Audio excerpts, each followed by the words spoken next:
Assalamualaikum warahmatullahi wabarakatuh. Salam sejahtera bagi kita semua.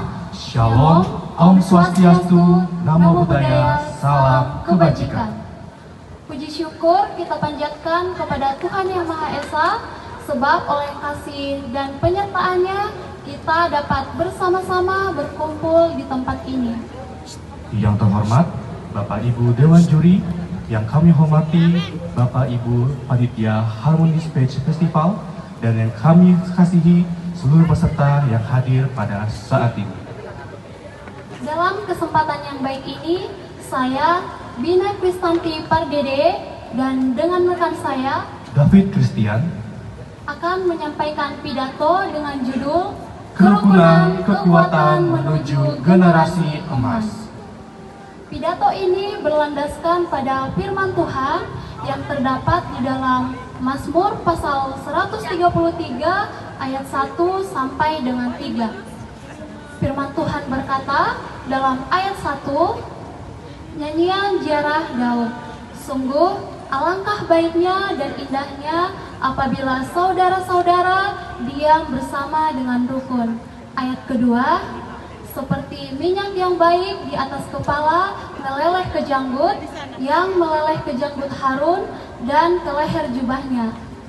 Ayat ketiga, seperti embun gunung Hermon yang turun ke atas gunung-gunung Sion, sebab kesanalah Tuhan memerintahkan berkat kehidupan untuk selama-lamanya. Hadirin yang kami hormati, ayat ini merupakan salah satu dari banyaknya nyanyian seorang Raja Daud yang berisikan ajakan kepada umat pilihan Allah pada masa itu, dan ajakan itu bermakna bahwa kerukunan dalam kehidupan bersama adalah baik dan indah. Dan dalam kerukunan tersebut digambarkan menjadi dua pengertian. Yang pertama diibaratkan seperti minyak khusus yang ditahbiskan kepada imam. Minyak memiliki makna kesukaan, keharuman, dan juga ketentraman. Minyak yang dimaksud di dalam Mazmur ini mengalir dari leher, dari atas kepala, juga turun ke janggut, dan kepada jubah Harun. Itu menggambarkan bahwasannya kelimpahan. Begitu pula dengan berkat Tuhan yang disediakan bagi kita, itu tersedia secara berlimpah. Yang kedua, kerukunan itu digambarkan seperti embun yang menyegarkan, embun yang melekat pada gunung Hermon lalu turun ke gunung Sion. Embun memaknai sebagai kasih karunia Allah, yaitu kehidupan dan buah-buahnya. Embun juga menjadi gambaran bahwa kerukunan menciptakan kesejukan dan kehidupan bagi orang-orang yang menjalaninya. Dan pada ayat ketiga dikatakan, sebab kesanalah Tuhan memerintahkan berkat kehidupan untuk selama-lamanya. Artinya, kerukunan bukan hanya menciptakan hubungan yang baik antar sesama, tapi juga menjadi jalan hadirnya berkat dan kehidupan yang Tuhan anugerahkan. Kesejukan, kesukaan, dan berkat tersebut tidak hanya berhenti pada satu orang, tetapi kiranya boleh dibagikan dan dirasakan untuk kebaikan bersama. Dari sinilah kita belajar bahwa kerukunan bukan hanya tentang hidup berdampingan, tetapi tentang bagaimana kita dapat saling memberikan kesukaan, kesejukan, dan kebaikan di tengah perbedaan. Karena di dalam kerukunan itulah Tuhan telah memberikan berkat dan kehidupan. Hadirin yang kami hormati, kedamaian yang dilimpahkan Tuhan dapat dinikmati bukan hanya secara pribadi saja, tetapi dengan bersama-sama. Apa yang baik yang didapati dari kerukunan tersebut kiranya boleh kita jaga dan kita lestarikan, sehingga tidak hanya berhenti di generasi kita saat ini, tapi boleh terus dirasakan oleh generasi yang akan datang. Jika kita merujuk kepada Kota Serang, kerukunan di Kota Serang telah terbukti melalui berbagai kebijakan yang telah ditetapkan oleh pemerintah. Selain dengan adanya penjagaan fasilitas peribadatan dan juga penjagaan akan aktivitas peribadatan dari semua agama yang ada di Kota Serang, menurut data yang kami ketahui, pemerintah Kota Serang bersama dengan Forum Kerukunan Umat Beragama FKUB Kota Serang mencanangkan Mangga 2 sebagai kampung kerukunan karena latar belakang keberagaman yang berbeda dan juga untuk menjaga keharmonisan. Ini menunjukkan bahwasanya adanya hidup rukun, saling membutuhkan dan saling menghargai. Namun, di balik semua itu, Kota Serang tetap harus bersiap menghadapi tantangan di masa yang akan datang yang dapat mempengaruhi kekuatan kerukunan yang telah terbentuk.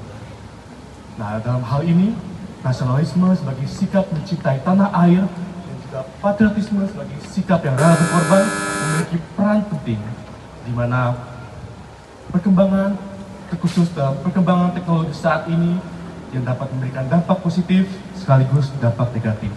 Dan kita sebagai generasi yang hidup saat ini, alangkah baiknya kita dapat menggunakan teknologi yang baik untuk menciptakan kerukunan, kebaikan, persaudaraan, dan tali kasih.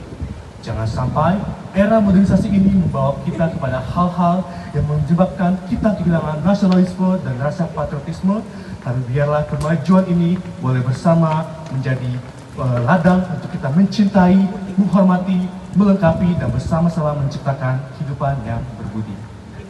Hadirin yang kami kasih, jika kita menanam kerukunan, maka kita akan menuai persatuan. Jika kita menanam nasionalisme, maka akan tumbuh generasi yang cinta tanah air. Dan jika kita menanam rasa patriotisme, maka akan tumbuh generasi yang rela berkorban. Dan itu harus kita mulai dari saat ini. Hal itulah yang harus tertanam dalam kehidupan kita, terutama bagi kita, masyarakat Kota Serang. Karena melalui sikap nasionalisme, patriotisme, hidup harmonis, dan berbudi, kita dapat bersama-sama mempersiapkan generasi Indonesia Emas 2045 yang mampu menghadapi perkembangan zaman sekaligus mampu membawa Indonesia menjadi negara yang maju, berdaulat, adil, dan makmur. Untuk itu, mari bersama-sama kita menjaga kerukunan di Kota Serang. Mari bersama-sama kita mencintai negara Indonesia dengan tindakan nyata bahwa hidup rukun adalah sesuatu yang baik dan indah, membawa kesukaan, kesejukan, kebahagiaan dari Tuhan. Nilai itulah yang harus selalu kita tanamkan untuk membentuk generasi yang bersatu, nasionalis, patriotis, harmonis, dan berbudi sebagai bekal untuk menuju Indonesia Emas 2045. Demikian yang dapat kami sampaikan. Mohon maaf apabila ada kesalahan selama kami membesarkan pidato ini. Tuhan memberkati bangsa Indonesia, Tuhan memberkati Provinsi Banten, Tuhan memberkati Kota Serang, dan Tuhan memberkati kita semua. Merdeka, merdeka, merdeka. Terima kasih.